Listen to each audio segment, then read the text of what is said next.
That's a beautiful question. Good job. Thank you so much. I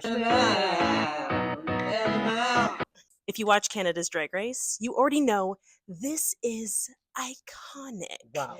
Yeah, I mean, look who I'm sitting with. Icons only. Thank you. Period. Thank you. You've both been on the other side of the table. What was it like walking in as judges after being contestants on All Stars, y'all? It was so exciting. We were in the safe zone. It was Mm. the first time coming back beyond, when I was guest judging, but it was the first time coming to a competition and coming in knowing that I could present drag, that I could love drag, that I could be in my favorite place, which is to be on set in Drag Race. But I was behind the desk. I was not sweating it. I was watching the other girls sweat it. I was watching Pre sweat it. Everybody was sweating. How dare you come for the sweat? Are you really sweating like that, girl?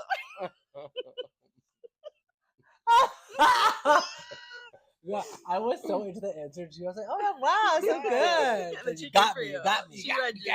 Okay, what about you, Pri? I love being there. I like to be on the other side of it for the first time. I mean, especially because I have done TV for so long, I didn't know the other side of Drag Race. So it was so nice to learn the other side of it. How intricate judging is. It is so hard. Everyone's like, I could be a judge. I could be a judge. I'm like, well, then go do it. It is so hard. And not because of like the feelings of the contestants and not because of what you think. It's because like you are literally sitting there with, well, you see the runways, you judge the challenges, and then you sit in a boardroom and then you decide. It's not happening in real time. Oh, it's not? No. So it's like you're really deciding. Well, you're taking notes in real time. Oh yeah, we're like, and then we're all having arguments, throwing wigs at each other. The three of us. Throwing shoes? Yes. And we're all just like, I don't know. And then Jimbo will be like, well, I just feel like if this contestant just did one more thing, and then we have to be like, well, they didn't. Oh. And Jimbo's like, so what if? Jimbo had a big idea every single episode. Yeah. Okay, so what if? I was like, the twist this week should be. Oh. Yeah, every single week. We And like then a you have to watch it. twist. You have to watch. You have to watch. We like a twist. What was the very first thing you noticed from the judging panel that you could have never seen as a contestant? How messy it is. How big Brooklyn's ankles are. Up close. Oh, girl. Wow. She is going to come for your life. But there's a reason why that desk is so big. Damn, those are some ankles. I'm sorry, Brooklyn. There is slander on your ankles. We get to take our heels off. You did? Yes. Wear sweatpants. We were so cozy. Oh, we were giving sweatpants like from the waist down? Yeah, and Brookie knows how to do it. So she gave us the rope. She was like, this is how you do it. She was very motherly, auntie, sisterly. It was awesome. Love that. Yeah, it was so cool. It felt like she kind of like called us into her coven. Like she was like Mama Witch, and she was like, come, my girls. Yeah. It was really cool. Yeah, I felt honored. really I felt really, really honored. Yeah. And it was so cool because I really respect Brooklyn. She's one of my favorite, if not one of my favorite drag queens. She is. So it was everything to be sat beside her, to be enjoying drag, to be making Drag Race, to be making history, to be on the same panel as this bitch over here. It was everything. I love this sisterhood, y'all. No, we love each other. We do. You know, it's community. And like something that I'm interested in knowing, because you did have a fellow sister. Who? Judging, no? Come through. Oh, wait, no. Yes, coming on through. Coming for you. Yeah, but like, what was it like judging fellow sisters? It was hard. You know, especially with a sister you've bonded through going on a show with. That's a deep bond. That's something that's really special. So Juicebox holds a special place in our heart. So we're, you had to be fair. We had to really judge everyone the same, but of course we did have something special in our heart for our sister. We were extra rooting for her, I would say. And having come up in Toronto drag, there's a lot of Toronto queens too, and like Jada Hudson gave me my first booking, or Aurora Matrix. So we have Jada to blame. Jada!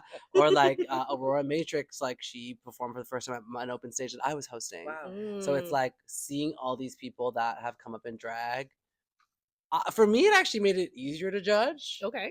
Because I don't know. It's like I've watched them come so far. I already know them. So I'm like, present your best and I can judge your best. Your revenge. Yeah, my revenge. And I was like, only I will be the young one here. And I will be the bitch forever. Was there ever a moment where you left judging, like the judging panel, and there was a queen that you just kept thinking about? Oh, yeah. Yeah. The Queen of England. The queen. No, I would say like every night. It was you put so much thought into it, and in the moment you're kind of taking into account everything you're seeing, but it's all moving quite fast. And it's not really till later until you're laying in bed that you're like, oh damn, like I wish I remember this, or oh yeah, like it's just so much to consider, and you're always wondering, did I make the right choice? Did you know how's it going to be received? How are the fans going to feel? How did the queen feel? So, it's not so easy. It's easy to call the shots, but it's another thing to like own it for all time. Yeah. And I think like not taking into consideration fan perspective while Yes. judging is very important. Like Right. I think it was like hard not to sometimes, but then we'd always like shut each other up. It's like, well, it doesn't matter what the fans say. It doesn't matter what could be said online after. What did you see today on the runway? What did you Right. see in the challenge today in this room? So it's like you're judging with blinders on, which is the only fair way to do it. Yeah, absolutely.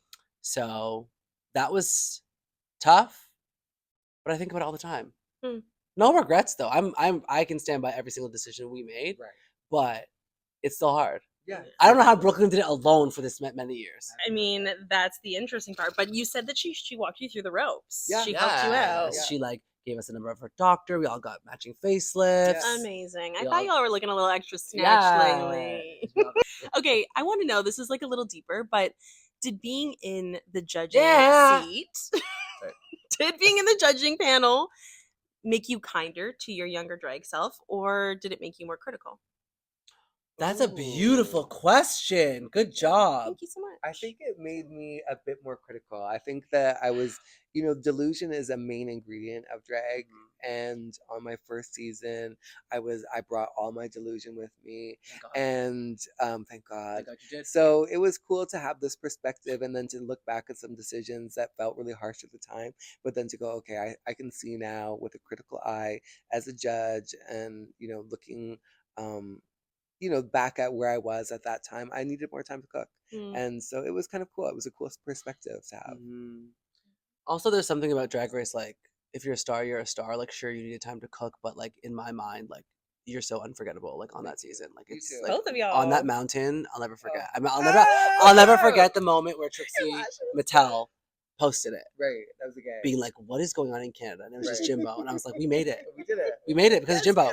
So yeah, I would say that's an interesting thing. So I do think that like time to cook, but it is so nice to have this like time capsule of our growth. Yeah.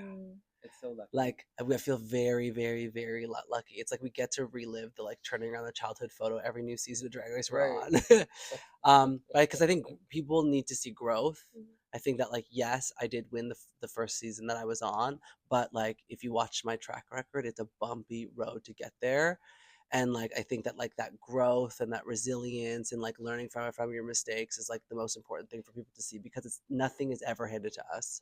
So I would be kinder to my younger self, but also sometimes you just have to go through it. Yeah. I think Bosco likes to say that a good drag queen has been criticized many times. Yeah. You don't get good drag from being lied to. So that's the hard part about drag: critique and accepting critique. But that's also the art of giving critique. Is how do you do it lovingly and do it with some tongue in cheek, but do it in a way that's received and someone goes like, oh, okay, like I do see what they mean by that, or that's kind of interesting, and I'll take that into account. Amazing. And also like trying to not put your drag on them. Yeah. That's a big don't project. Because you have to like understand their point of view and be like, Right. okay, if I were Jackie Cox, Near Enough, Tiffany, like their perspective, like what would I do in their shoes, and then judge them based on that. Okay, well, y'all have been amazing. I'm so excited to watch you. Are we playing Donka Donk? Yes. Or Okay. Boot? Okay. It's time for It's time for Toque or a Boot.